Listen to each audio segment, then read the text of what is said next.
Okay, take it away, Miss Govita. I'm going to just read a little inspirational thing for a second. So visualize surrounding you all sentient beings of every type. Here in this world, we share with microorganisms and insects and all forms of sea and land creatures and creatures of the air, humans. And mixed in with all these sentient beings that we share this world with, we have bodhisattvas and Buddhas. And here we all are sharing this world, which is just a tiny speck in the vast cosmos. So we're very, very close. We have a very close karmic relationship with the beings in this tiny little world. And the Buddhas and the Bodhisattvas that are surrounding us as well, we have a karmic connection with them. And so here we are.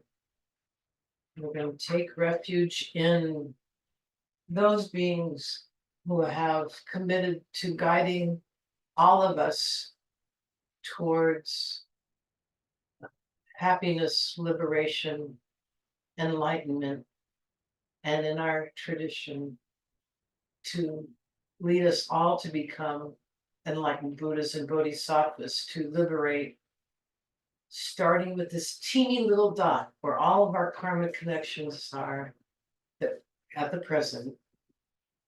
We're all in this together, creating the great enlightenment for our world.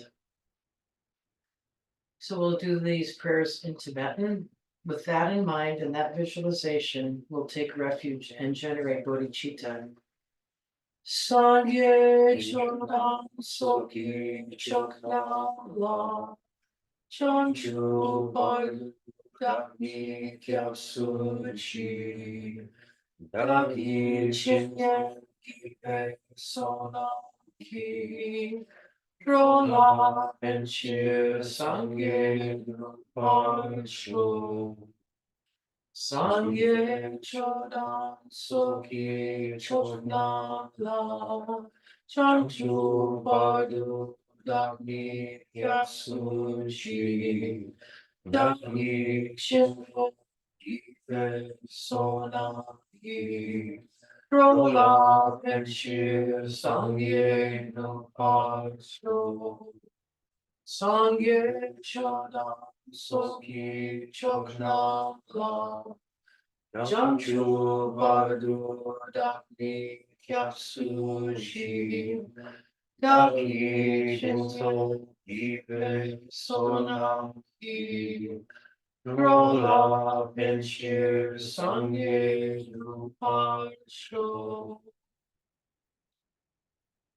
And reviving that feeling of close connection to all the sentient beings of every type with whom we share this world.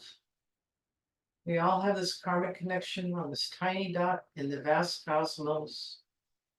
And starting with our world, we're going to say the four immeasurables, remembering our close connection to all beings. May all sentient beings have happiness and the causes of happiness. May all sentient beings be free from suffering and the causes of suffering. May all sentient beings be inseparable from the happiness that is free from suffering. And may all sentient beings abide in equanimity, free from attachment for friends and hatred for enemies. And then rather than repeat it twice, which is the tradition, just hold in your mind for a moment, on the basis of equanimity, the four immeasurables. So think those through just on your own from the basis of equanimity.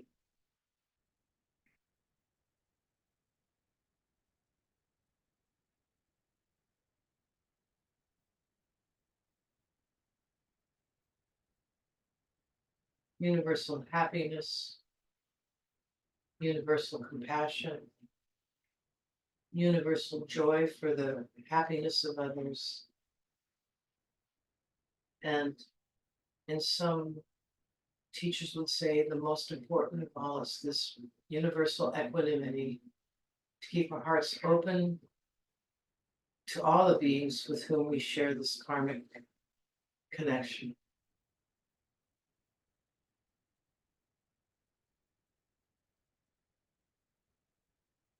Now we're going to turn our focus a little bit on just a brief visualization, invoking, if you will, the Buddhas and the Bodhisattvas, especially in these preliminary practices. So turning the focus more on the sentient beings with whom we share this world. I mean, the enlightened beings with whom we share this world, surrounding us and all other sentient beings who are still suffering in the cycle of birth, aging, sickness, and death. Those Buddhas and Bodhisattvas that surround us, imagine them made of light and glimmering and shimmering, able to beam out their light and blessings like the sun does without bias to all the beings in this realm.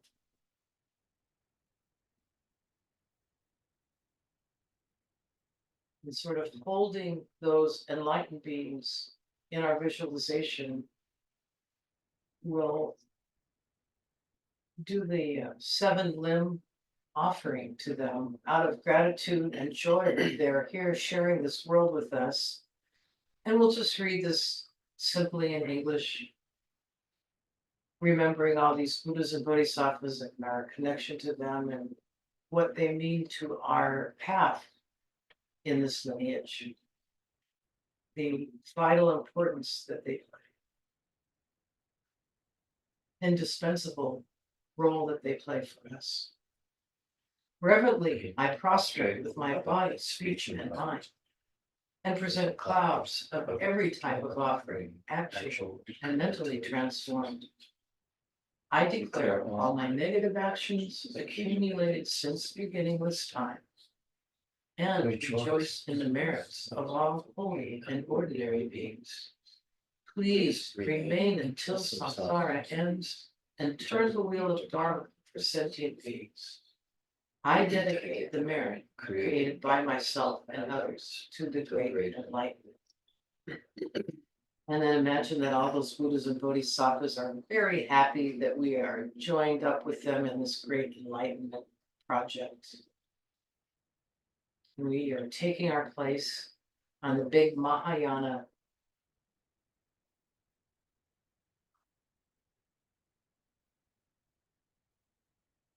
and sort of a sense of joy and thanksgiving and offering commitment to what are we headed for? We're headed for this what we are visualizing now with this offering. We're headed towards and co-creating a totally purified universe. And so we'll do the Tibetan mandala offering. Christopher, start us.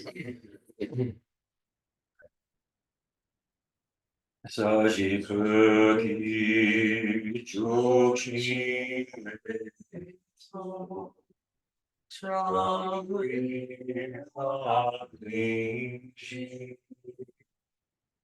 Nidem Party Sangyindu Nidem Ruwagi Yokum Dakshinga Chashyo Ida Guru Ratna Mandala Kam.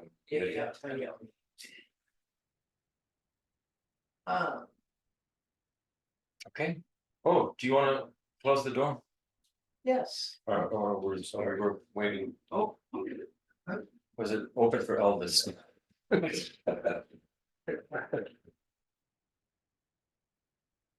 Okay. Welcome everybody. We're as many of you know, Nagarjuna only gets more and more profound as he goes deeper and deeper. So let's just, like they used to say in school, put on your thinking caps and try not to fall asleep. I'm going to start with, we're starting out with discussing the Buddhist model of the mind before we go into Nagarjuna. And I'll start with a very quick review of what we've covered so far, which will bring us up to today. According to the Buddhist model, the mind is not the same as the brain. It's non-physical. It's a non-physical subjective phenomenon. It has gross aspects that are closely linked to the brain and subtle aspects that are not linked to the brain, the physical brain. In Buddhism, the terms mind and consciousness are synonymous. They refer to the continuity of experiential awareness that is without beginning or end, similar to the way in which mass and energy are never created nor destroyed. In the last couple of sessions, we discussed how the mind operates at different levels of subtlety. There's the gross mind, which are the sixth sense consciousnesses, the subtle, which is the unconfigured mind stream or the foundation consciousness, and the very subtle, which is the mind of clear light and awareness. The mind can be divided into primary minds and secondary minds. Primary minds show our conscious awareness what is objectively manifesting or appearing to it. That is, sight, sound, smells, taste, touch, and thoughts. Secondary minds are mental factors that enable the subjective consciousness to establish a connection with the objective manifesting appearances it is aware of. Secondary minds include factors such as attention, discrimination, intention, mindfulness, concentration, and so on. There are quite a number of them. Last time, we talked about 8 different kinds of primary minds. Of these 8, 6 are considered to be gross in nature. Those are the 5 types of sensory consciousnesses. Plus, there's the gross mental consciousness. Of the 2 remaining minds, the diluted consciousness is a mixture of both gross and subtle minds, while the foundation consciousness is considered to be subtle. To begin now to understand the dynamics between these different forms of consciousness, we can use a simple 5-part model that is known as the 5 aggregates. And Khentrul Rinpoche presents these in a very fresh way that I think many of us will find enlightening compared to how a lot of times the 5 aggregates are taken as, this aggregate is form, and this aggregate is consciousness, and this aggregate is feeling, and this aggregate is this and that. And it's not explained in a sequential process of how a mental consciousness arises due to the interplay of the 5 aggregates. So I'm asking everybody to listen closely, and we'll stop. And if there are questions, we'll go through it. We'll do our best to come to some conclusions. So the 5 aggregates, the way Khentrul Rinpoche explains these, they serve as a way to describe the sequential process in which a mental consciousness arises and how it is generated in dependence upon the interplay of visual, auditory, smell, taste, and tactile consciousnesses with the mental consciousness. It is explained by Khentrul Rinpoche in the following way. So we start with the first aggregate, and it's called form.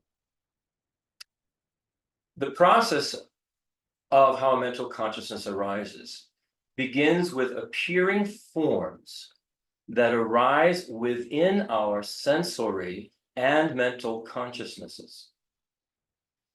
Now, assuming that all of our faculties are functioning properly, we normally receive 6 distinct streams or forms of information which correspond to the 6 senses.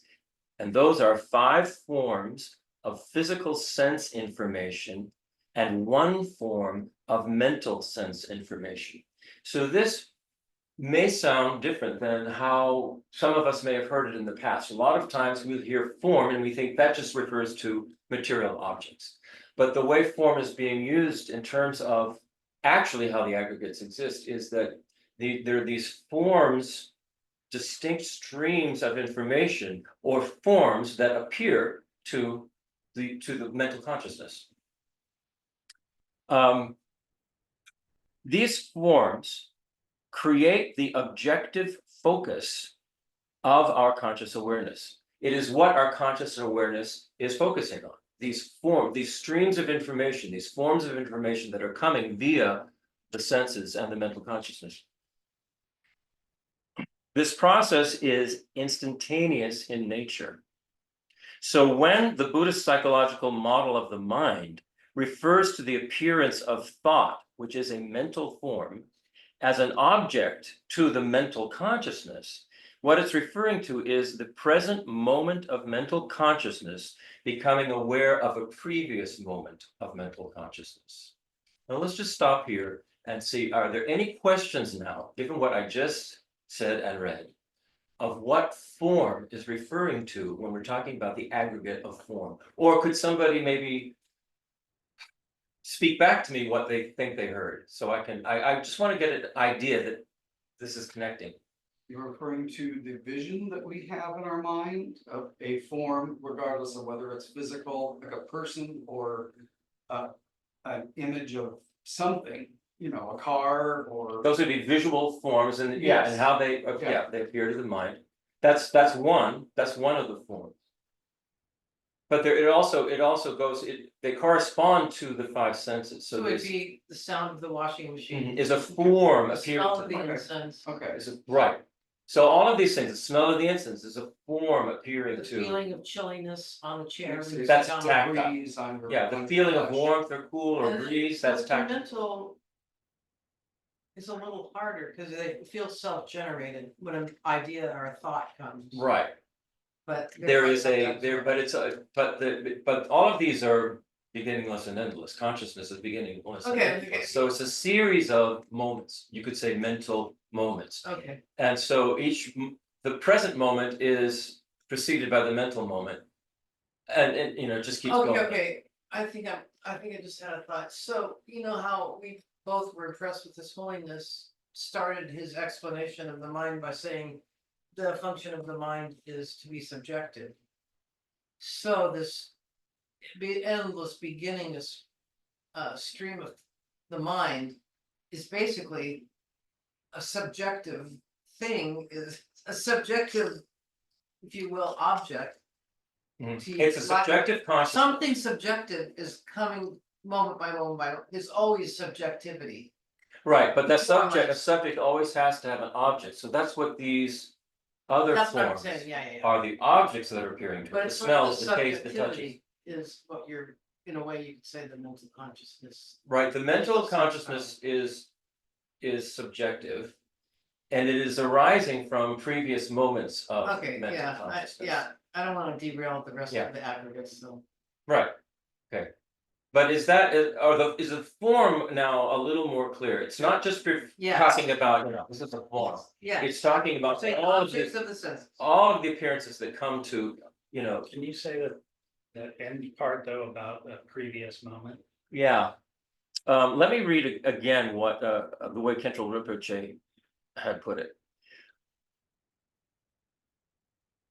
All of these forms create the objective focus of our conscious awareness. The process is instantaneous in nature. So, when the Buddhist psychological model of the mind refers to the appearance of thought, which is a mental form, as an object to the mental consciousness, it's referring to the present moment of mental consciousness becoming aware of a previous moment of mental consciousness. And this is just constantly aware of what you know, previously has occurred.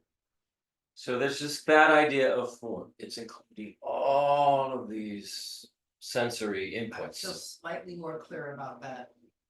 In a way that's encouraging. Yeah, I mean, actually, he's clarifying this, and it's like what I was thinking about this morning. It's like, you know, you have a very dim light in a closet. You go, oh yeah, this is a closet, and I can see this closet, stuff like that. No, but if you took a bright light and shined it into that closet, you could see every detail of what was going on. And the way Khentrul Rinpoche is talking about the five aggregates and how they arise, how consciousness, mental consciousness arises because of them.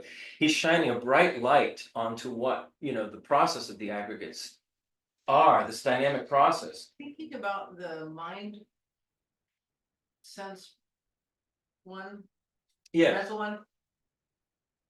You know how elderly people will lose their hearing and their vision Yeah, will go and right. your taste will go and your, Mhm. well, perhaps that's, you know, the corollary then. Well, the corollary When would you be, get somewhat demented or yeah, forgetful or, you know, can't track, you know, when you have what we call Alzheimer's, you can't track from one moment to the next moment what's Right. going on. well, again, remember that these aggregates, when we are embodied, the mental consciousness is equally an example of this. They're closely connected to the body. So the mental consciousness is closely connected and interconnected with the brain. So as the brain begins to malfunction, then the mental consciousness is going to have difficulty, you know, Like the eyes do. like the eyes do, And so, like the yeah, ears okay, do. Yeah. that's it, yeah, Yeah, that's it, yeah. thank you. Okay. So now we'll move on to what he refers to as the next aggregate in this sequential process. He calls it perception. Many other models will say discrimination, but discrimination, if we're going, perception is better. It's better because discrimination is a very distinct mental factor, but perception is the way the mind actually perceives things that occur to it, how that occurs. And very often the order is reversed when you're hearing other presentations of the five aggregates. They'll go form, feeling, discrimination, or form, feeling, perception. Khentrul Rinpoche is saying the sequential order of this is form, then perception. So here's perception. The present mental consciousness can only ever be aware of one stream or form of information at any given time. While it seems to us that we're perceiving the sensation of things like sights, sounds, and thoughts all happening at the same time, this is actually an illusion created by our mental consciousness, jumping back and forth between these at a very rapid rate. We're talking momentary. So even though we all have this experience, we're hearing the washing going in the background. We're seeing, you know, off to the side, the things in the room, we're talking, we're hearing them sound, we're looking at somebody. But when we think that's all happening simultaneously, but what the Buddhist model is saying is that's not the case. It's moment to moment to moment. The mental consciousness is going from one to the other, being drawn, but it can only put its subjective focus or objective focus as a subjective entity onto one thing at a time. When the mental consciousness becomes aware of a particular stream of appearances or a particular form of appearances, it leaves a mental impression on the mind. This impression is known as perception. The main function of perception is to create what is called a mental image with which the mental consciousness is able to establish a connection. So I think I said this last week. Try to remember anything. Try to remember your mother.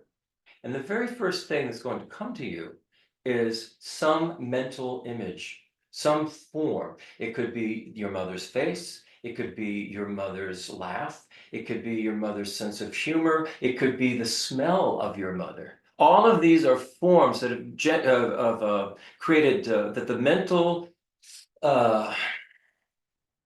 mental consciousness has generated an image for, and it's an impression. It's called a perception.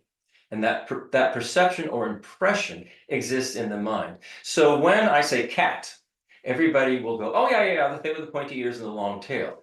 When we actually see a real live cat in the room, what we do is we take our mental image that we've previously imprinted into our stream of mental consciousness, and we project that image onto that being that fits that image, and then all of the qualities or characteristics that we have imprinted about cats goes onto that image.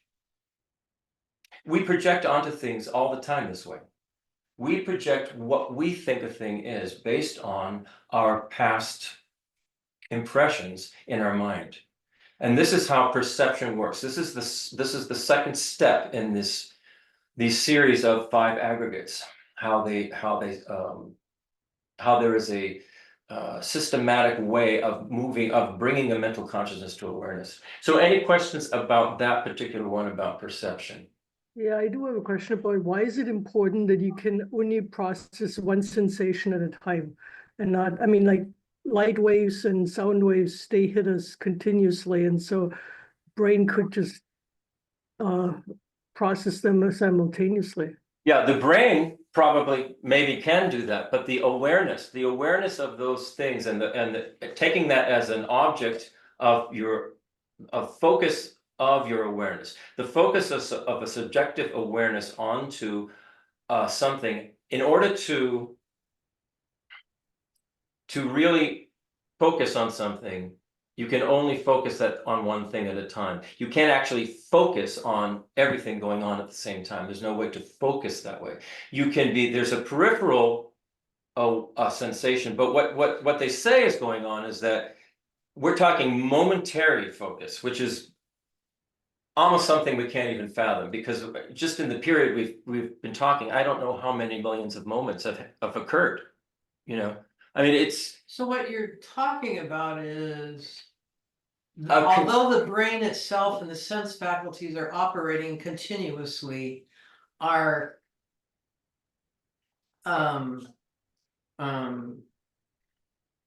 attention, though it can move very quickly, our attention is only on one of those at a time. Right. Moment by moment. Now, let's go back about these And why is the sensory consciousnesses and things like that. For instance, the eye sense consciousness, it's very, very different than the mental sense consciousness. The eye sense consciousness merely cognizes shape and color. That's it. It doesn't go, oh, that's a white door, that's a blue wall, that's a human being. That's not what the sensory consciousnesses do. That's what the mental consciousness does. The sensory consciousness, so the ear consciousness just picks up sound vibrations. It doesn't say, oh, this is music, this is noise, this is somebody's voice. It's just picking those things up. So those different consciousnesses are very focused to a particular thing. Smell just picks up the odors. It doesn't go, oh, that's a hot dog, or that's a hard-boiled egg. It just picks up an odor. Why do you suppose this is important as a aspiring bodhisattva? We'll get to that. Let's not jump ahead. It is important to how we experience pain or happiness. Okay, keep suffering going. or happiness. Keep going. Because in some sense, it's sort of that, like when you drive, you cannot be on the phone at the same time paying attention to driving. You can only do one thing at a time. Yeah, and that's a good and a very important observation. The healthier your brain is, the quicker you can shift. Yeah. Jump back and forth But driving and talking on the phone, because I don't notice any trouble if I have my speakerphone on in the car. I don't feel a problem. Yeah, because you can still my be brain is focusing. still healthy enough to be able to manage the hopping back and forth. I Well, guess. we hop back and forth right here and now. But it's sort of like okay. Yeah, Anyway, yeah. There is a sutra that where the Buddha describes this, I believe, as an arrow through a series of rose petals. that it's only ever hitting one rose petal at a time. But we perceive it as boom, right through one. Right. But it's just a way of illustrating. beautiful. I've heard that same thing. Yeah. Maybe it was from you. No, I know it's from, I believe it's from a sutra, but Yeah, where he's because it's- describing that Yeah. we can only ever hold one, It only affects one at a time. one at a time, but it's so fast. It seems like it's all at It once. seems like. Right, and that's a very good analogy, I think. I think it's a very good analogy, yeah. Thank you, Buddha. Buddha. Yeah. Thank you, Buddha, for clarifying what you're saying. All right, so and also remember that what the mental consciousness does, as it's, you know, focusing on each of these forms that are appearing to it, it generates a sense impression, a perception, which is an impression on the mental consciousness of an image, a mental image. So if you look at the front door, we have an image, mental image of what a door is, what its function is, but that all has taken place in the mental consciousness and it is stored as a mental image. We'll get into, well, Yeah, yeah, just keep going. okay, keep going. All right. So we have form, the appearing forms, we have the perception, the mind, the consciousness, how it experiences those forms. Then we have feeling. That is the next of the 5 aggregates. The third of the 5 aggregates is feeling, in the sequence that Khentrul Rinpoche is presenting it as how a mental consciousness arises. So feeling, based on the particular characteristics of the mental image that the mental consciousness has generated, the mind will experience an initial reaction. This reaction is the most basic relationship that is drawn between the perceived object onto which we project the mental image and the perceiving subject, the awareness of that image, the mental awareness of that image. It is produced when the mental image triggers the various habitual propensities that are stored within the foundational consciousness and manifests as a compulsion to either engage or disengage from the object.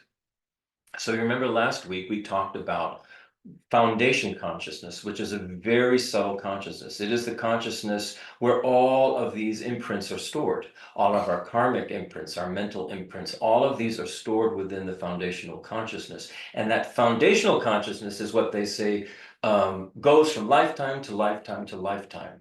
Those, what you would call mental impressions and karmic, they say karmic seeds, are stored within that foundational consciousness. So we're using the foundational consciousness all the time when we look at a door, for instance, and our mental images of a door and everything a door stands for, and our feeling about what doors are for and how they function. All of that is immediately projected onto an object that we see that fits what a door is. Our eye sense consciousness picks up the shape and the color, and then the mental consciousness goes, door, and projects everything it knows about door onto that thing it sees. Now, along with that comes these feelings that we have experienced in the past. So if, for instance, say your mother walked through the door. Well, immediately, you're going to project a mental image of your mother and everything that was stored in your foundational consciousness relative to how you felt about your mother. You know, did you like your mother? Was she wonderful? Did you love her, or was she a pain in the ass? You know, did she cause you all sorts of trouble? So just the fact of seeing mother walk through the door, all of these things are triggered from the foundational consciousness and projected onto the mother. You could take, actually any mother could appear. You go, that's a mother, and you go, oh.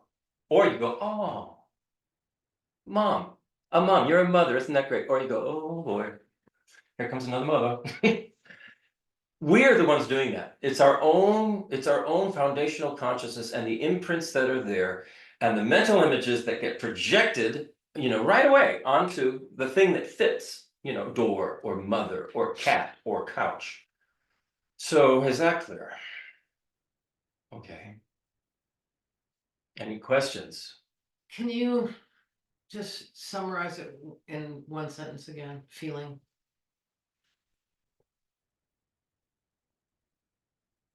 I'll read this again. I'll read what he wrote again.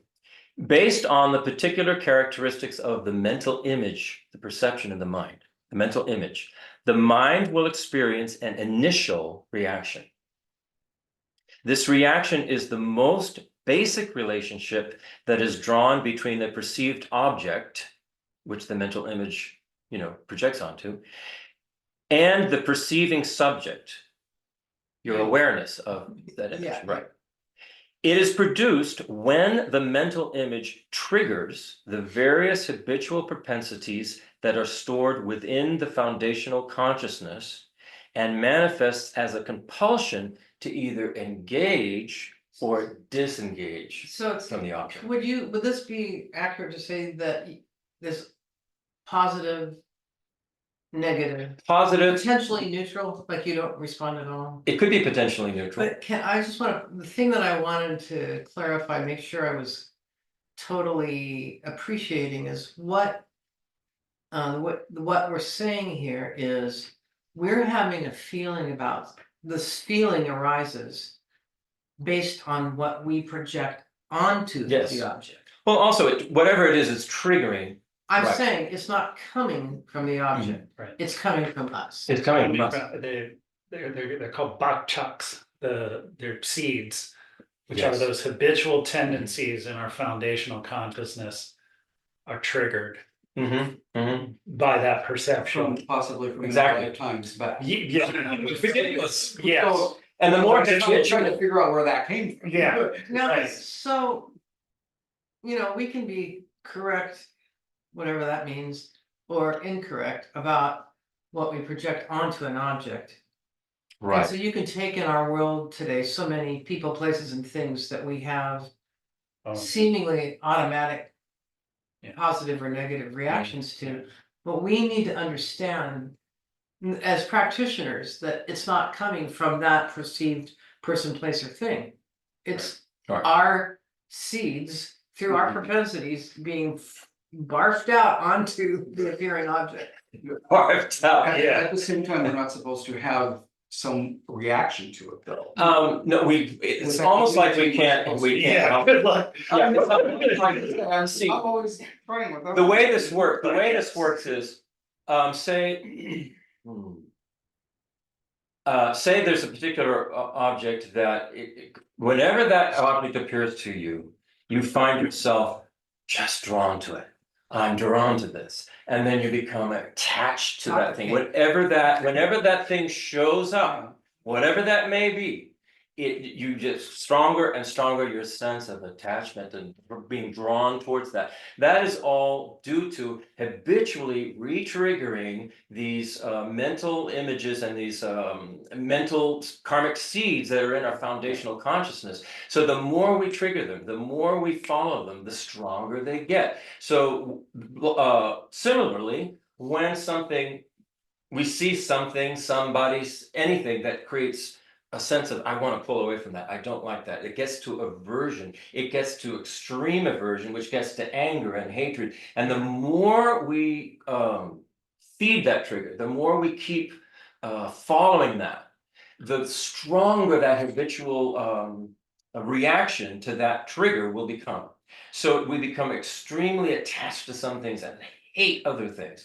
Where Buddhism is saying, we really need to find a middle ground that is based in reality. Because what we're actually doing is, like Kavita said, we're projecting all of our habitual responses and triggers to a particular thing onto that thing. Because that's what we're doing. We're storing these are our karmic propensities, which we keep feeding and making them grow stronger and stronger, which is why it's so important to stop the things like lying and killing and stealing and divisive speech. It only gets worse the more we do it. And it gets more and more powerfully strong in a very negative way, creating powerfully strong negative karma, you could say. It's For us. also, But you're right, the more you see the process, the more you see that process with wisdom. Yeah, yeah. Exactly. And resist, it's like an addiction. Right. It's just It's like. absolutely. Being it able to put the bottle, de-escalates the, de-escalates the immediacy. having of this the conversation problem. theoretically is what gives you the ability to Yeah. not fly off the handle Yeah, or grasp. Right. exactly. So, It's letting us see the nature of addiction. Right, Right. right, Yeah. right. Where it's just, I don't understand, it just is, I've always been around, you just gotta do it. Yeah. Yeah. but then, then it becomes obvious then why the very exact same object is something that Brian loves and I hate, or Exactly. vice versa. So it can't be coming from the side of the Right, object. right. It has to be coming from what we are triggered by and Right. project onto it. Right. Right. It has to be. Because we're all attached to different things and hate different things. So like when, we sit down at the dinner table and I don't like Right. smoked paprika, Don loves smoked paprika. That's just our propensities, and the smoked paprika is innocently sitting there, minding its own business. Somebody, can't stand the smell of fish. Other people are like, oh, I love that. Okay, I think Right, that's good, so- thank you for All right. pausing on that. So now, that was the third aggregate. We have 5 of them. Keep That's going. like all we Yeah. do. Just keep going. It's extremely important though that we get this, yeah. The next one is called mental formation. Sometimes you'll hear it referred to as conditioning. Is there, mental formation? Karmas, I've heard, What have you? I've heard karmas. Karmas, yeah. This is all included in that, but mental formations is is a way that I've heard it, and this is what Khentrul Rinpoche is using.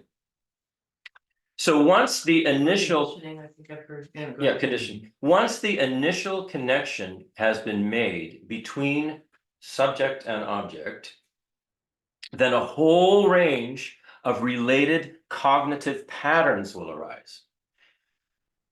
And this goes back, we're going back to this foundational consciousness.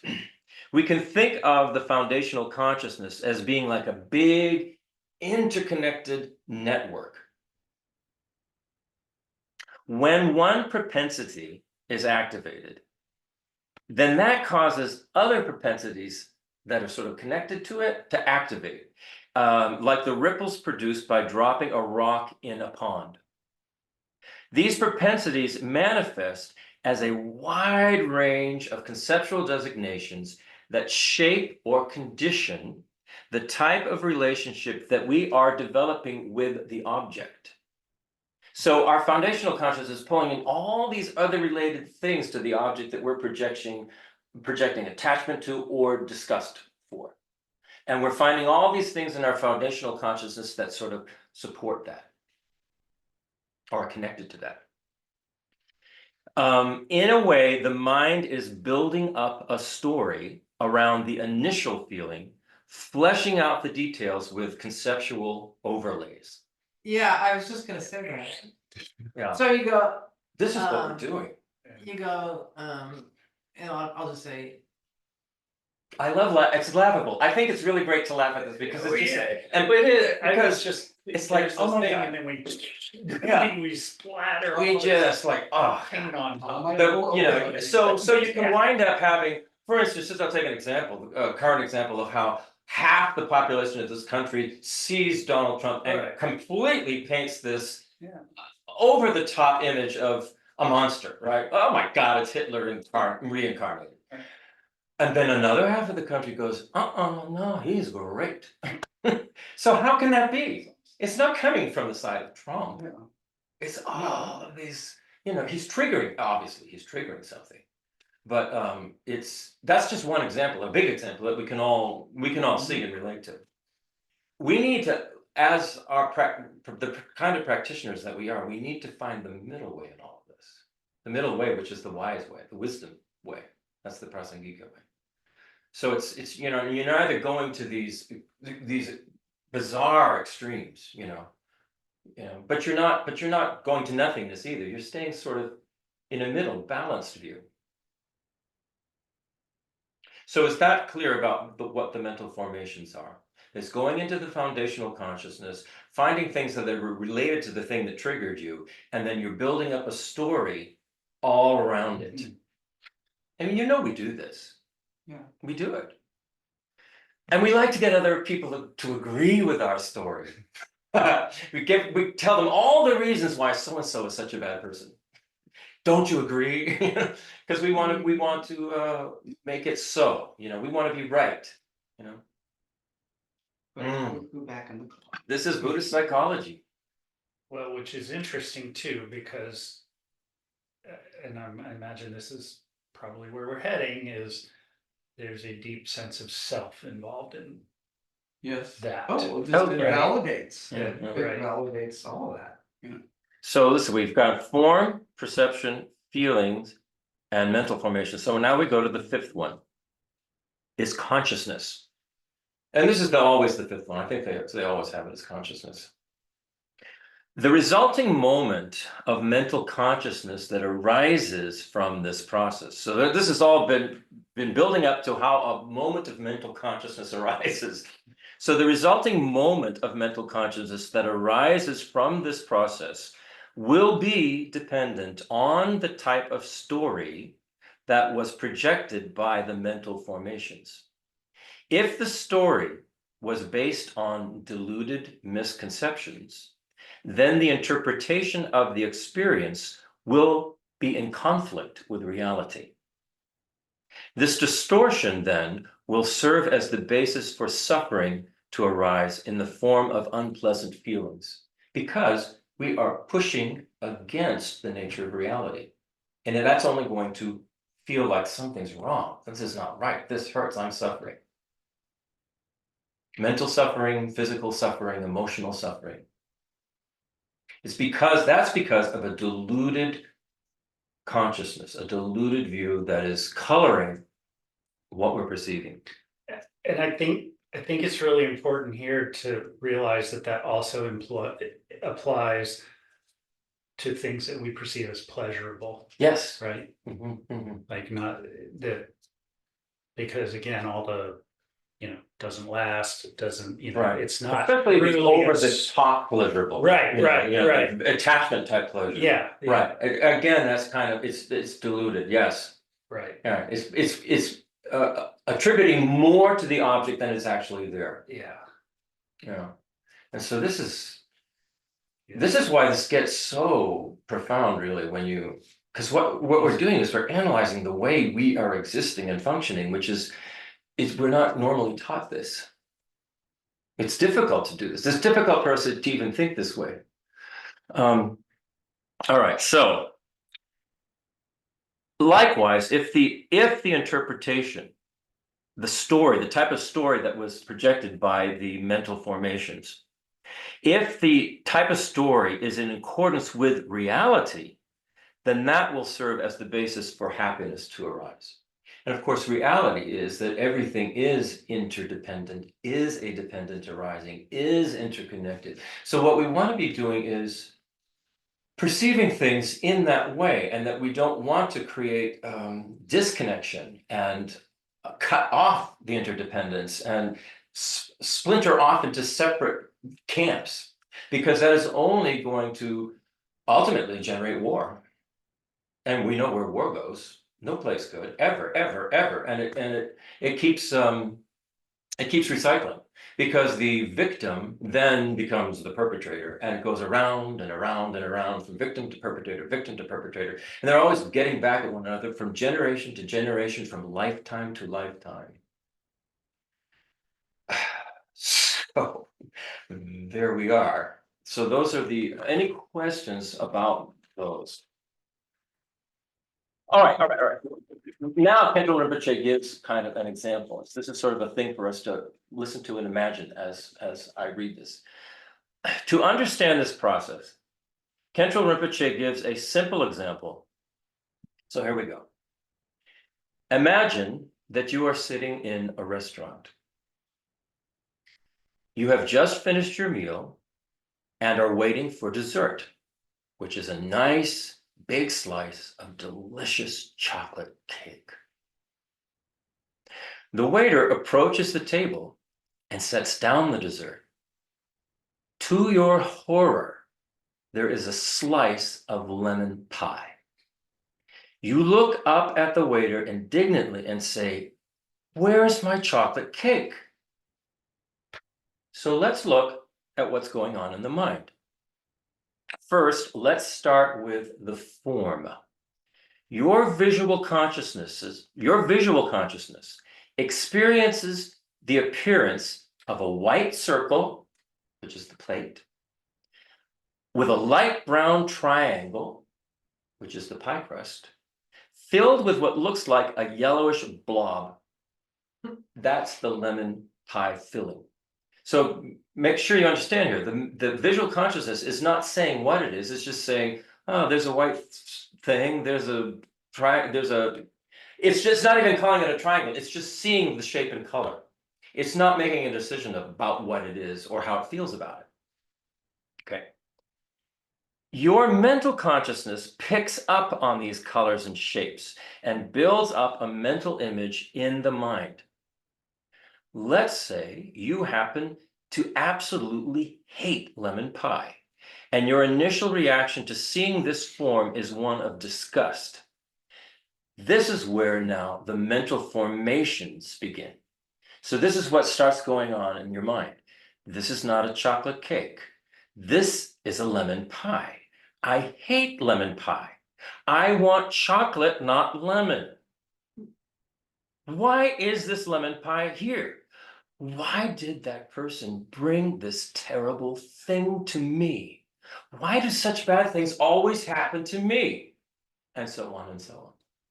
So we go from not liking that there's a lemon pie there to, why do such bad things always happen to me? It's always happening to me. It's always their fault. And how many, we ourselves do this? How many people do we know who do this? Say it all the time. It's not my fault. It's their fault. Well, it's actually, even if you don't get to that level, it's actually when the thing arises, all these stories. You have to stop the stories, basically. Yeah, I was thinking about, you know, the guests that were in the Airbnb and, you know, they left it a mess. It was clear they were drinking. So There was trash from the house to the car. the next thing you know, you've got, oh, it reminds me of this person and that person, and they're probably this, and they probably are losers, and they're probably this, and you don't know anything. And you just go on and but on and on. It just goes on forever, and you could spend the whole day. We know we do this. We build up entire stories and narratives about people that we don't even know whether it's true or not. It's just based on our foundational consciousness. This is where we have to turn the mirror to ourselves here. You know, we're the ones doing it. This is why it's so important to understand the 5 aggregates and the process, because we're talking about the way we actually exist. You know? This is. And I'm just so impressed with Khentrul Rinpoche, the way he puts this together. I've never understood it that way. Never. And it's like a revelation to me. And I hope it's a revelation. More or less, to you all. you know, illustrates for us what we're dealing with ourselves. With ourselves, man. I remember asking Lama Pasang back at Valkong Temple. I think it was actually the first teaching Geshe Dragpa gave was on the 5 aggregates, nothing at all presented like this, and it was translation, and both those monks were basically hot out of the monastery, so Yeah. it was very. Because I kind of had this sense like, I want to know what what is going on here? This is what I think I asked him. I heard about this thing called the 5 aggregates. What is that? Do we need to know about that? But I'd be interested to go back and hear that teaching from way back when and go, oh my God, you know how it It's is. a lot more sense now. Yeah, I just find this so helpful. Yeah, It's putting it together, it's connecting these aggregates together in a way that they make sense. You have to sort of take these things on board, these various consciousnesses, but even if we don't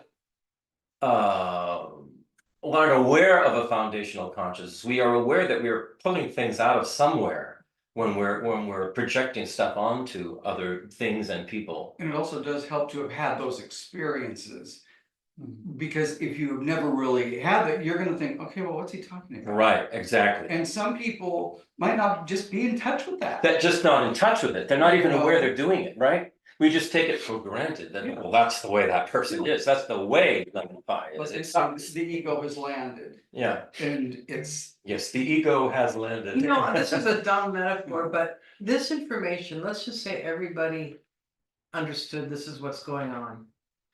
It would be tantamount to like walking into a party and you're holding a saucer of water and you don't want to spill it, and everybody's holding a saucer. If everybody had a saucer of water and we were very carefully not trying to spill it. That would be a weird party. Well, I'm saying, you can see what I'm saying, you know, Okay. there would be a certain level of awareness of what you were doing. And that's why the metaphor, so everybody would be like holding on to themselves. Well, I know, as Rabina says, when you're in public, keep your hands to yourself and your lips zipped. yeah. That also makes a very strange party. Is that not after 3 glasses of vodka, Oh my God, right, yeah. then it goes to loose lip sync shit. Okay, so now in the last half hour, we'll see how far we get with Nagarjuna, because what Nagarjuna is talking about, of course, directly relates to all of this. How can it not? All right. So we're at verse 51. That's where we left off.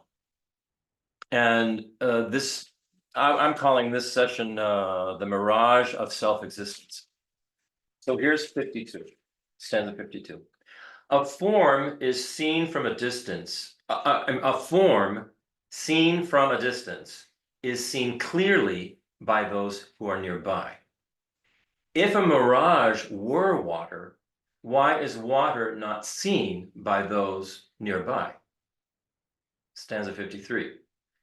The way this world is seen as real by those afar is not so seen by those nearby, for whom it is signless, like a mirage. So when someone who is lost in the desert sees in the distance a place where the sunlight and the sand meet, and they believe that there's water there. So being thirsty, they'll run towards that, what appears to be water, only to find when they arrive there that there is no water. There's no water there at all. If that mirage actually was water, the water should have appeared more clearly the closer that they got to it. And I think we all have had the experience of a mirage, so we know we can visualize what this is.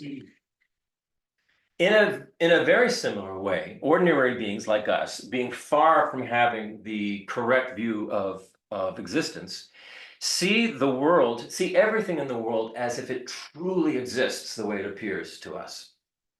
If things truly existed as they appeared, those truly existent things should become clearer the more we analyze them to see how they exist.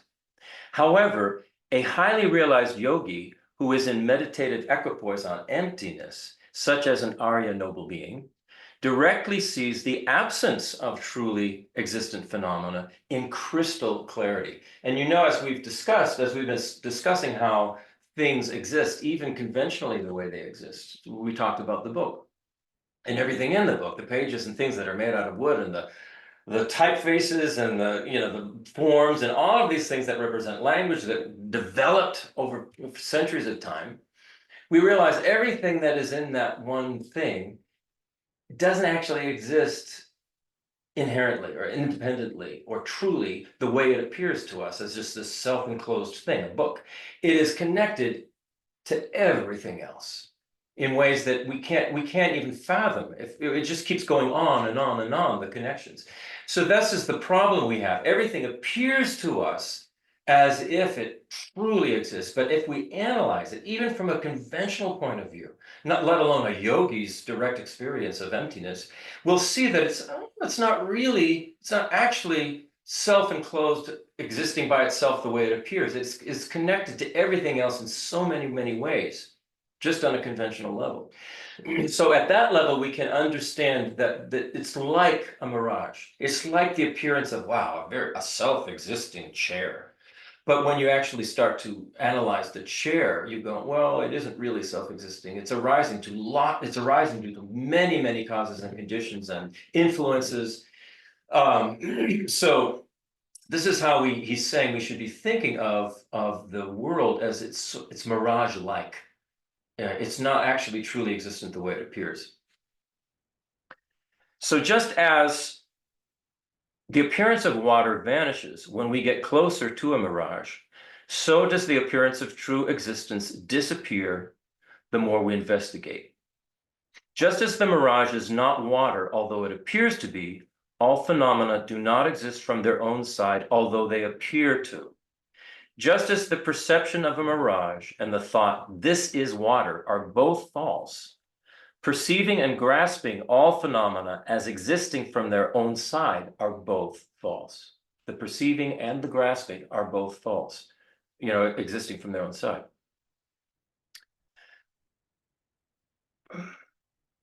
The phenomenon that we label mirage conventionally exists, even though that phenomenon appears to us in a false matter relative to how it exists. Like all phenomena, a mirage exists conventionally as an impermanent, dependently arising object or phenomenon.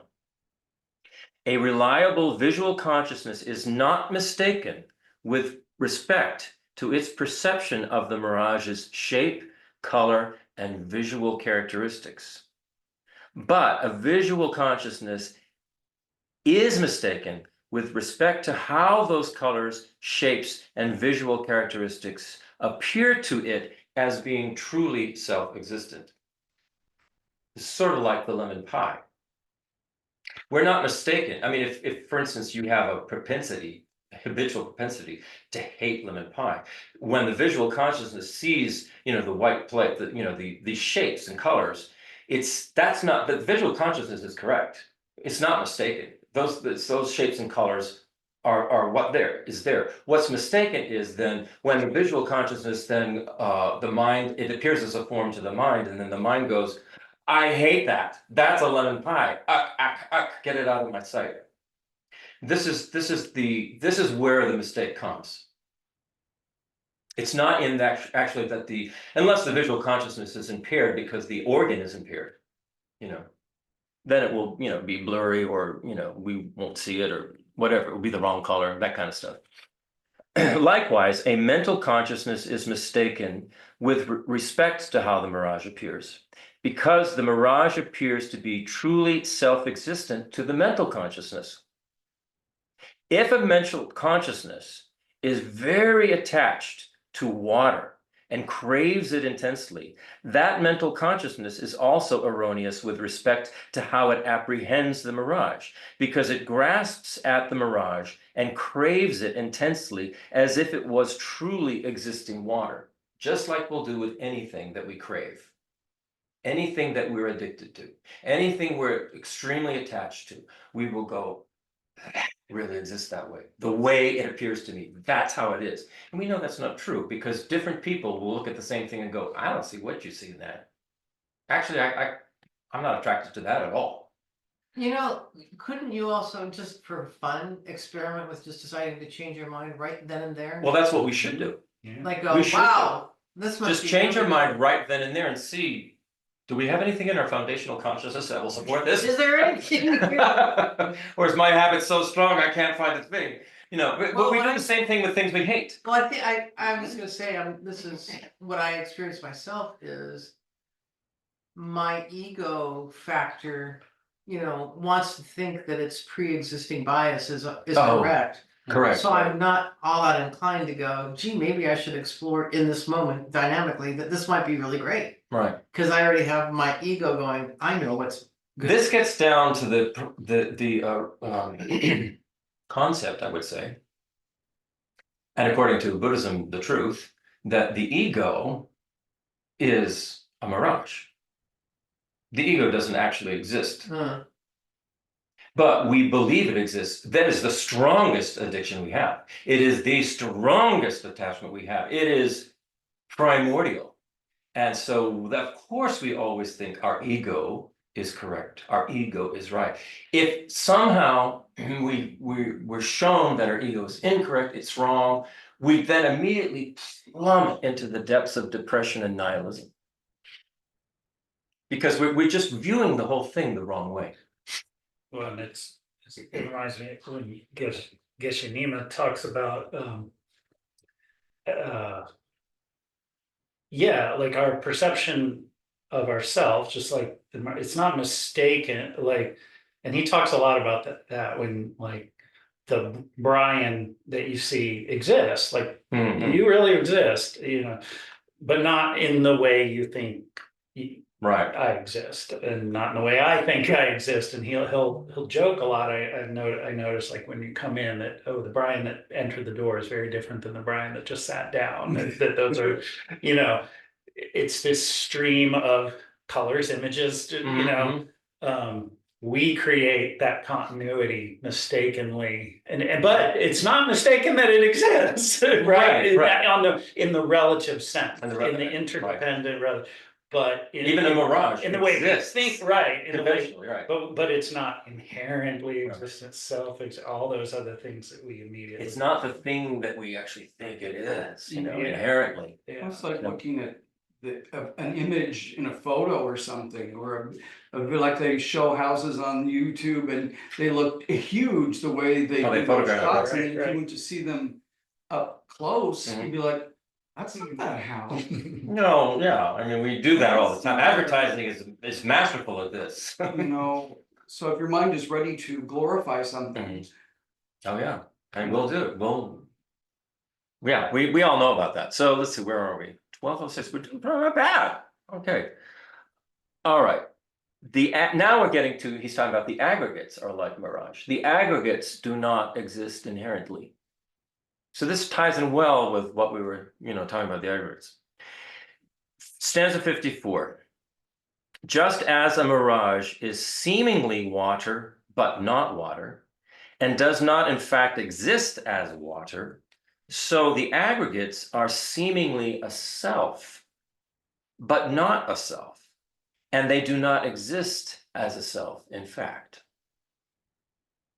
We're the ones that, through all of these aggregates, we go, oh, there must be a self in all of this. There must be someone who owns these aggregates. It must be me. I am the one who owns all of this and runs all of this, and of course it's running us. So we get into this. Just as a mirage appears to be water, but it's not. Similarly, the five aggregates appear to be a person, although they are not.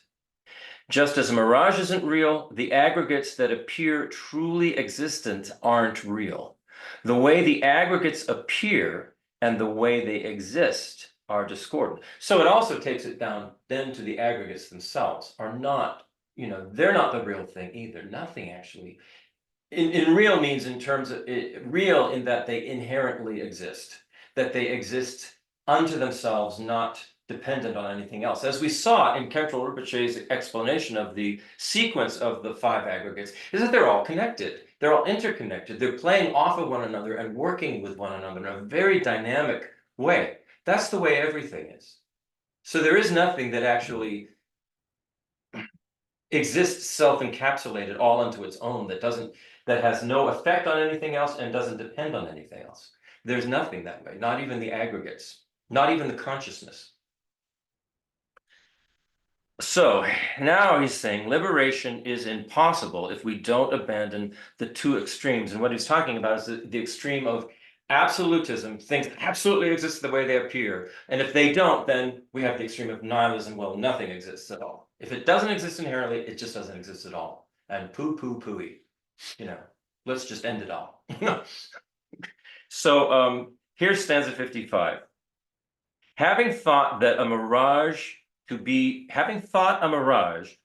water, and then having gone there, somebody would just be stupid to surmise that water doesn't exist.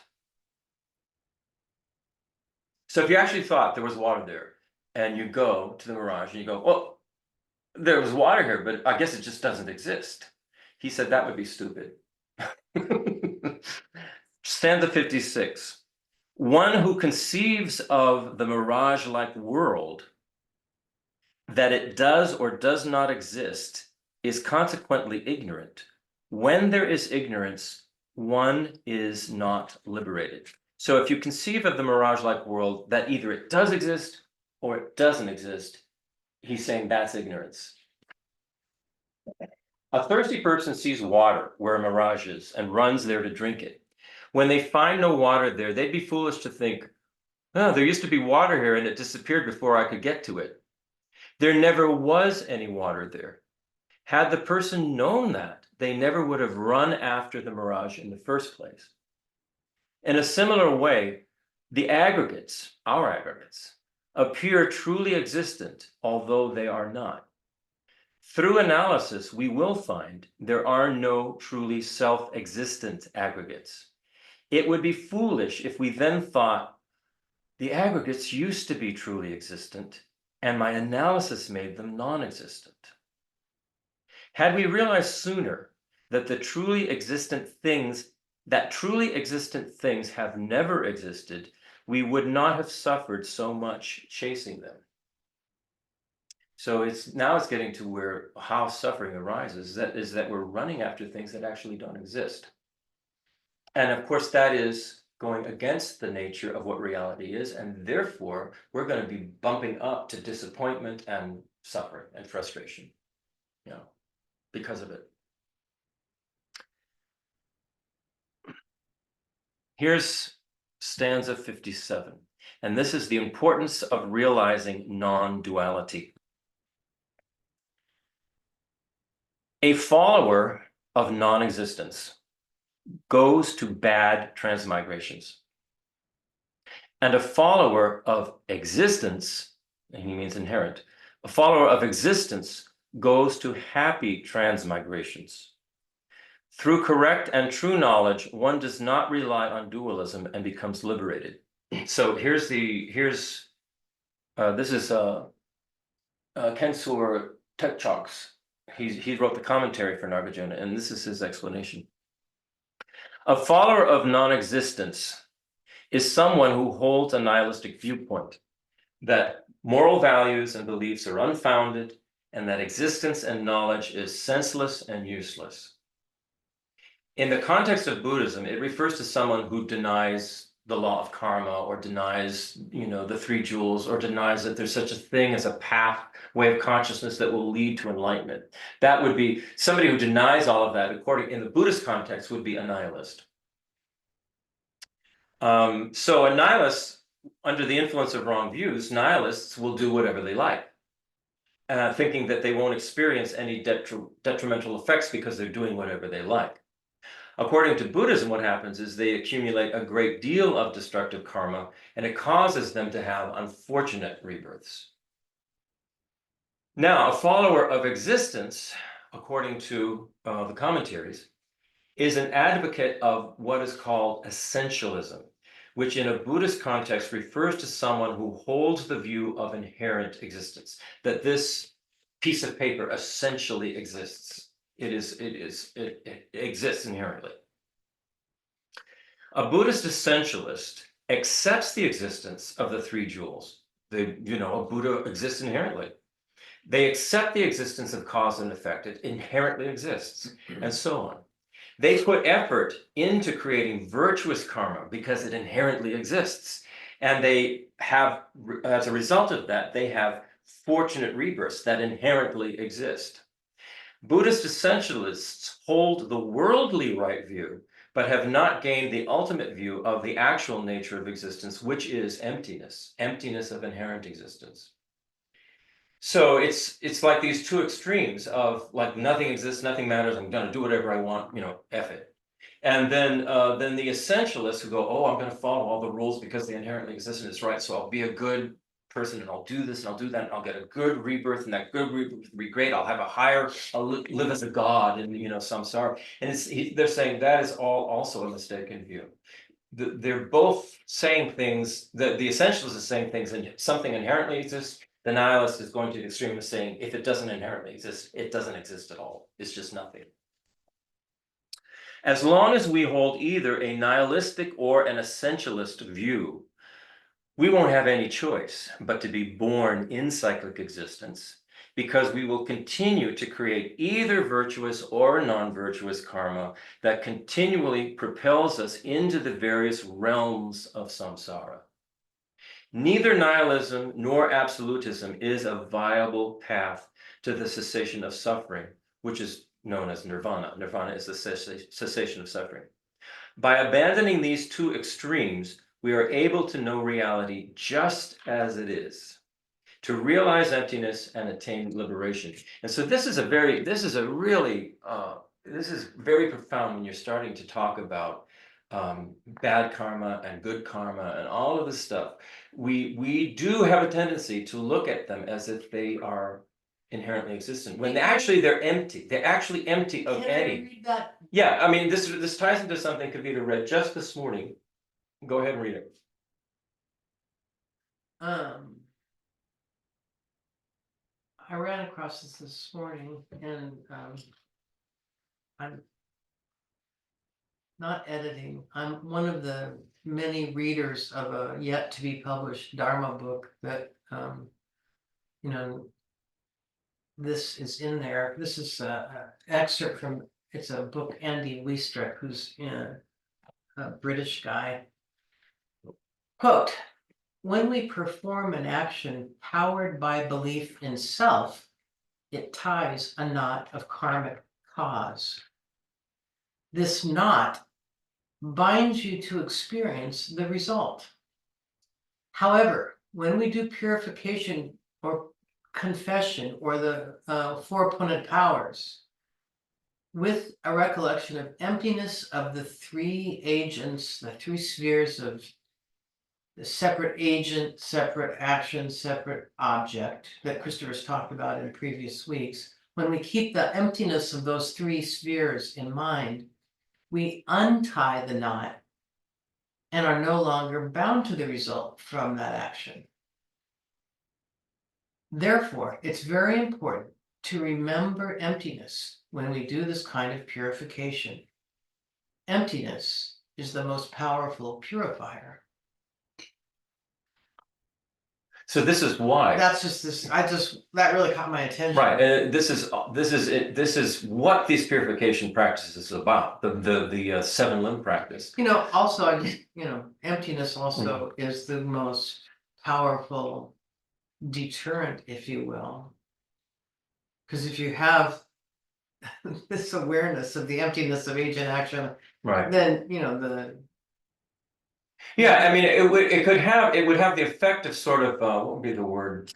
Nipping in the bud any kind of negative action you may be compelled to take, whether that is an extreme form of attachment, such as an addictive type of thing, or an extreme form of aversion, such as hate and killing. You would go, all of this is empty of inherent existence. Why am I getting so bent out of shape? I need to look at my own mind here.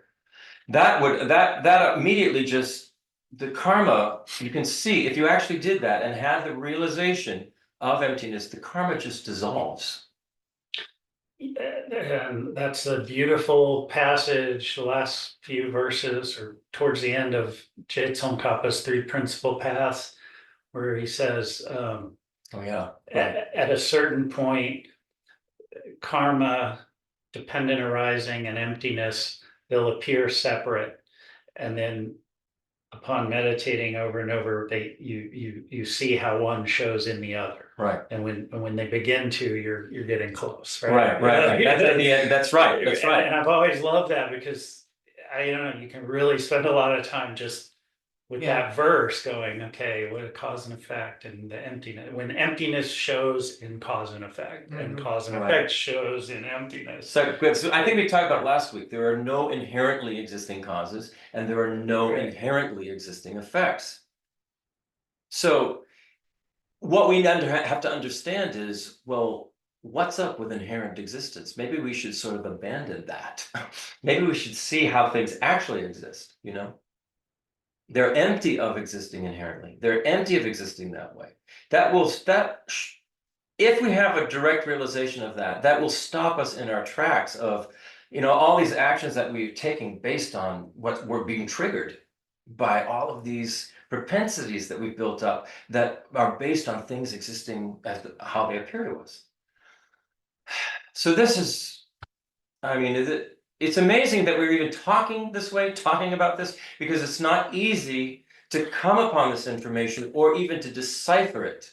When I was first reading these stanzas, it's like, oh man, I don't even know what they're saying. So it's not even just reading the commentary. You have to read the commentary, you have to look at another commentary, you have to look in the dictionary, you have to look at the stanzas over and over again and go, what is it saying?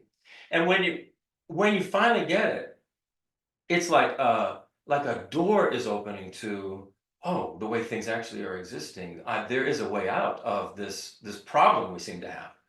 And I feel like inspired to keep going with this, because I can see the logic in it. I can see there's logic behind it.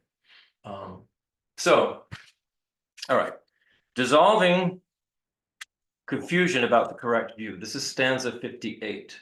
Oh, we're doing good.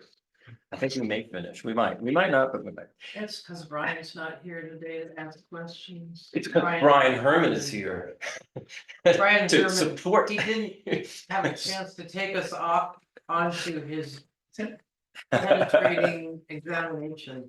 Well, no, but Brian, It's our loss. Brian's a good thinker. He is. He's a it's really our good loss. thinker, and Let's his be questions are honest. great.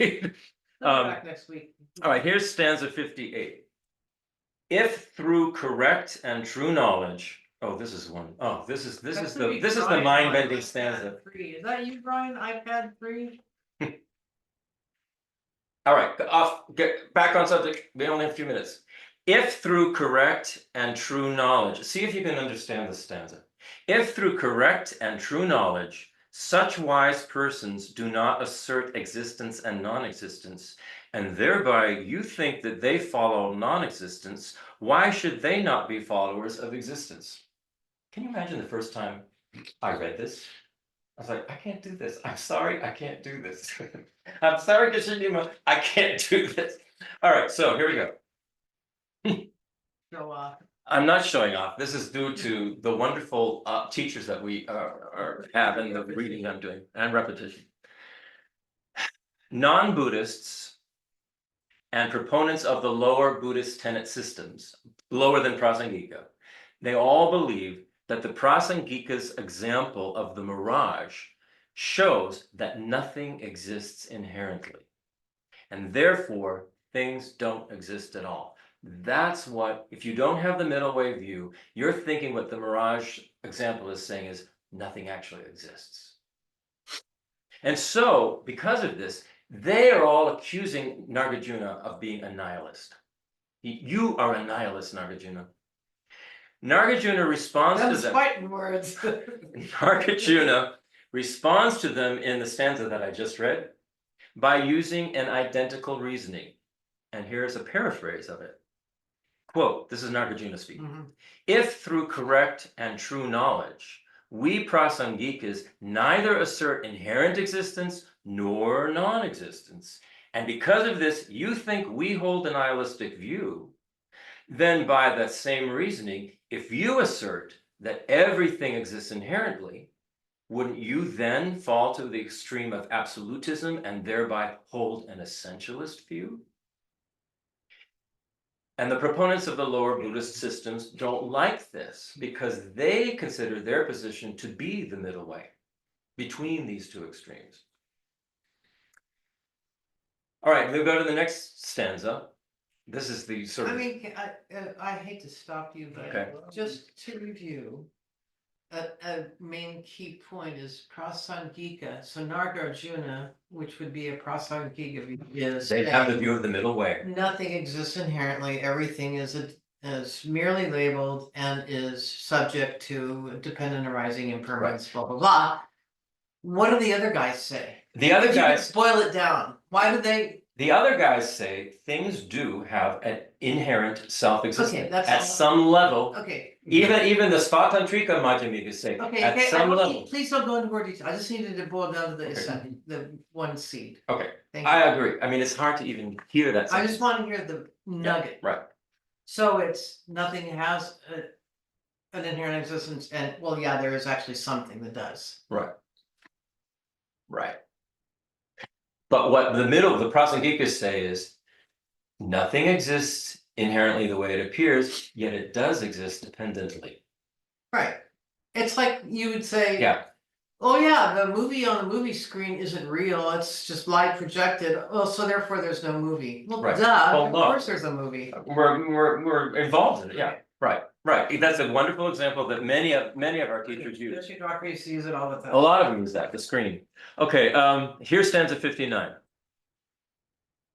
And this is just a rewording of the same thing. If from refuting existence, non-existence would accrue to them, why from refuting non-existence would existence not accrue to them? Here Nagarjuna is making the same point, but he approaches it from a different perspective. He replies that if by refuting inherent existence, he and the other Prasangikas fall to the extreme of nihilism in the eyes of the lower tenet systems, then why wouldn't the lower tenet systems, by refuting total non-existence, similarly fall to the extreme of absolutism? In other words, if the Prasangika refutation of inherent existence makes the Prasangikas nihilists, then the lower system's assertion that things inherently exist should make the proponents of those lower systems essentialists. This is the same argument that was used in the previous verse.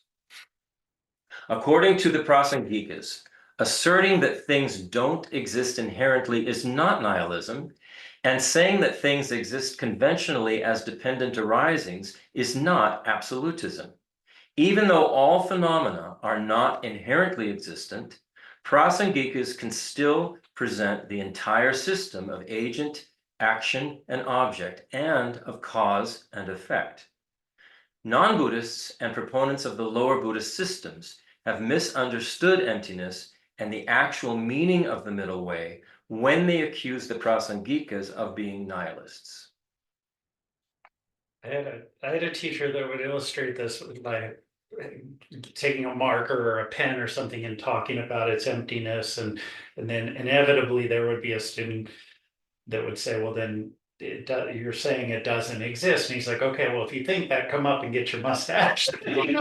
Because it works. It works right. It works. dependently. Yes, It functions. But yeah, it's beautiful. Yeah.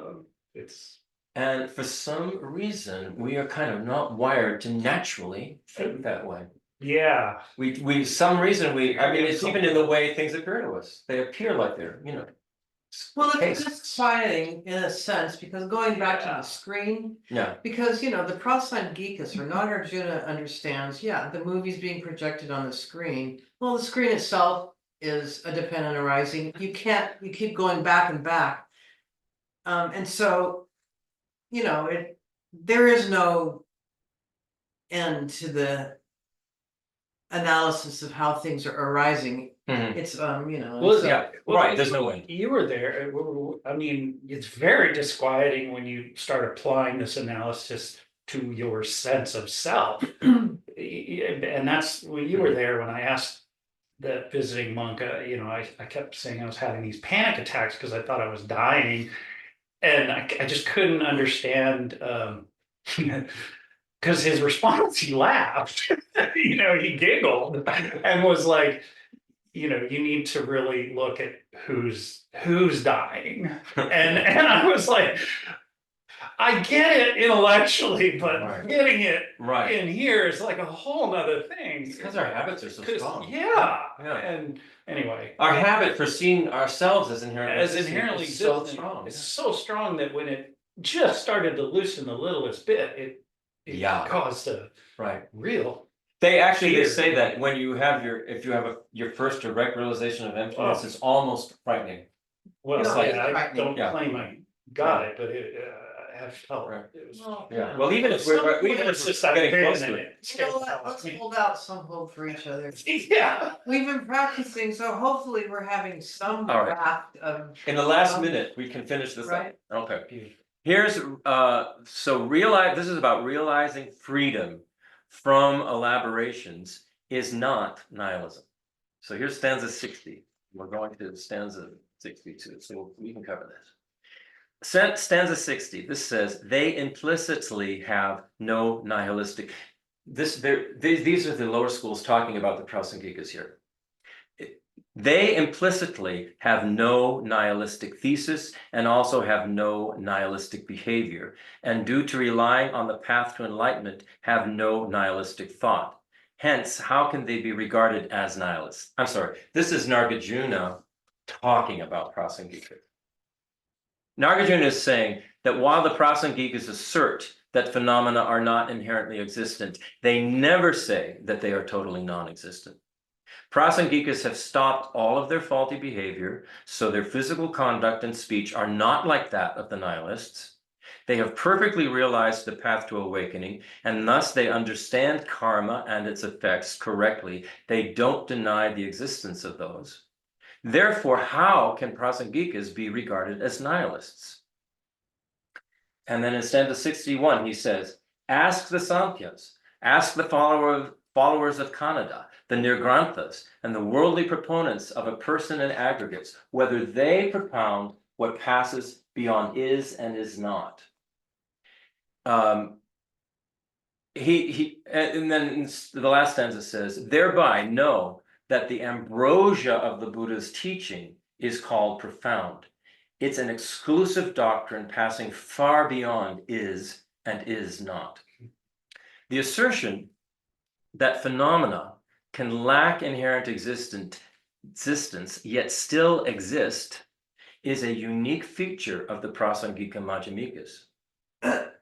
Nagarjuna says all you need to do is ask non-Buddhist philosophers and proponents of the lower Buddhist tenet systems if they have this quality. They will tell you that they don't. Even fellow Buddhists, let alone non-Buddhists, cannot explain this point of the Prasangikas. Prominent non-Buddhist philosophical systems of ancient India, such as the Samkhya, who are the followers of Kapila, the Vaisheshikas, who are the followers of Kannada, the Nyayikas, who were associated with them, and the Jains, who were called Nigranthas, or unclad ones. All of them assert that persons and phenomena are substantially existent. These systems do not understand the profound phenomenon of the emptiness of inherent existence. Khentrul Rinpoche says in his commentary, if you discuss this with them, you will find out for yourself that they don't talk about the unique Prasangika attribute of dependent arising that is free from the two extremes. The profound Buddha Dharma that is free of absolutism and nihilism is precious and important. Khentrul Rinpoche says, if we put forth the effort to thoroughly learn and practice the Dharma, we will leave behind all ideas of a truly existent ultimate reality, a permanent, unitary, and independent self, and permanent, tiniest particles that are the building blocks of everything that exists. Nirvana, which is the cessation of suffering, is beyond birth, aging, sickness, or death. The Buddha's teachings on nirvana are unrivaled. The path for attaining it is the unpolluted Arya path of a noble being, the true path, which is the fourth of the Four Noble Truths. The fully realized object of the true path, which is the emptiness of inherent existence, is profound, and it is free of the extreme views of existence and non-existence. Khentrul Rinpoche calls this our unique Buddhist heritage that the Buddha gave to us out of great compassion and wisdom. Okay, that covers it. Yay. Any comments, or should we just go to our dedication? Mic drop to Nagarjuna. I mean, you know what is amazing is that we're actually doing this, that we are actually studying Nagarjuna, and I think it's kind of dawning on us what's being said, or at least me. I mean, it's kind of dawning on me what's being said, you know. And Nagarjuna is the most profound of all, you know, the Buddhist teachers. So I think we're doing great. We're doing it, you know. So I think we should all feel good, even if we don't understand it all. Yeah, it's nice to remember that, or I think it helps me to remember that Geshe Nima encouraged you to tackle this particular text. I know, at first I went, And oh my God. I find that to be quite lovely. Speaking of Geshe Nima, Yeah. this past week, on Tuesday, he contacted us to say that it didn't look like he was going to get his visa. And could we write a letter of invitation so he could come in July?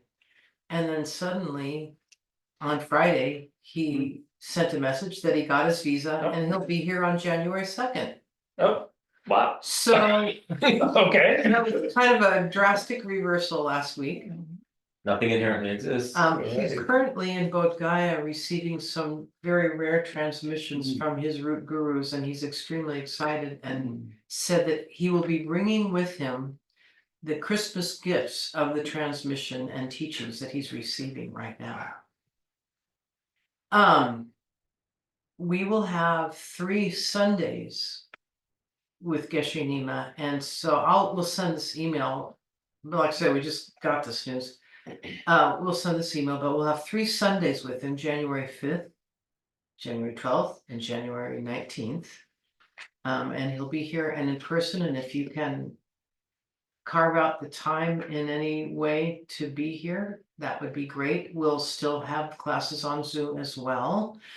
We will most certainly, because he'll be here for just barely a little over 2 weeks.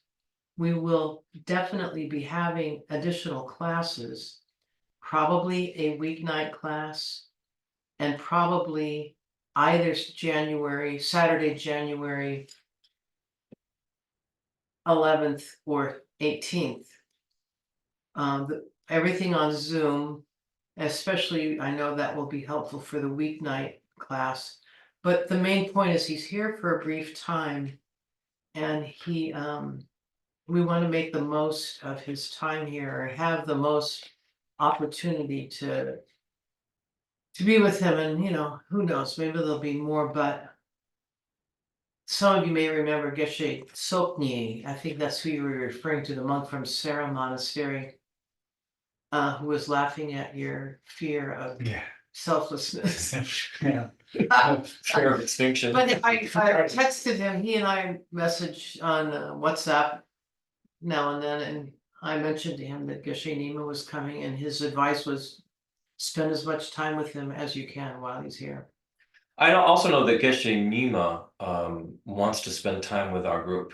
Yeah. It's important to him. So we're gonna, having a group. Geshe Nima left it totally up to Christopher and me, and so if you have any particular requests about times and venues, but we probably will suggest 3 times a week for those 2 weeks. And then in addition, I know there are quite a few people who have asked him to be their personal guru as such, or whatever. And so there'll probably be ample opportunity to have individual meetings with him and whatnot. For the majority of the time that he's staying here, he'll be staying here on this property in our larger cabin. As he's So, done and before. just again, thank you, Brian Herman, for through your work at University of Minnesota, we're able to organize activities for him and make it possible for him to return to us. Yeah, And we should always then also remember Lama Pasam's kindness 6 or so years ago, suggesting that we invite Geshe Nima to come because he happened to have been in the States, and we all met him at that time and made a connection, and here we are. yeah. The hip bone's connected to the leg bone. They all know one another. Geshe Drakpa knew Geshe Nima knew Lama Pasam. Speaking of which, let's do our dedication prayers. Speaking of this lineage, we'll just do the first, the guru dedication, the first one. Before we begin, just want to recollect that we ourselves are participating in the continuation of this lineage of teaching by attending and listening, and in Christopher's case, by sharing his information. All of us, we're all participating in this lineage. We depend on listen to how many books and references and things Christopher's dove into in order to prepare the class today. All these teachers in kind have their teachers. Almost all of them are directly, that are alive today, are directly connected to His Holiness the Dalai Lama. And so on and so forth, all the way up the chain to Lama Tsongkhapa and Buddha and the primordial Buddha, that sort of ineffable spirit of guidance. So, with all of that in mind and our reliance on this lineage, we will say the dedication. And thank you, Christopher. And all my rebirths, may I never be separated from perfect spiritual masters and enjoy the magnificent Dharma. Completing all qualities of the stages and paths, may I quickly achieve the state of Vajradhara. May anyone who merely sees or hears, remembers, touches, or talks to me be instantly freed from all suffering and abide in happiness forever. It is only from the kindness of my Guru that I have met the peerless teachings of the Buddha. Thus, I dedicate all merit so that all sentient beings in the future may be guided by kind and holy Gurus. Amen. Hallelujah. All right, so mark your calendars for those 3 Sundays and keep your calendar as light as possible for the days in between. And we'll organize it probably today, so should be Yeah. sending the email Yeah. out tomorrow. Yeah. Of course, we have to square all of this with Geshe He Nima. said, do whatever you want. Really? Well, I'm just not on, he has a topic and I can't even tell you what it is because I don't remember, but it was a Okay. lot, it was the 5th of, we've been discussing topics for months. Yeah, And every time he receives a new transmission and a new teaching or a new whatever, he decides, oh, I should teach I that. think it's so wonderful that he wants to share all this with us, Okay. It's incredible.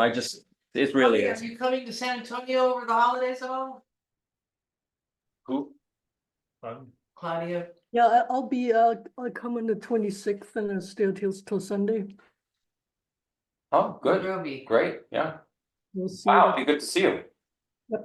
All right. Aloha. What about Okay. you, Arthur? You gonna be in town anytime? Don't crash, but.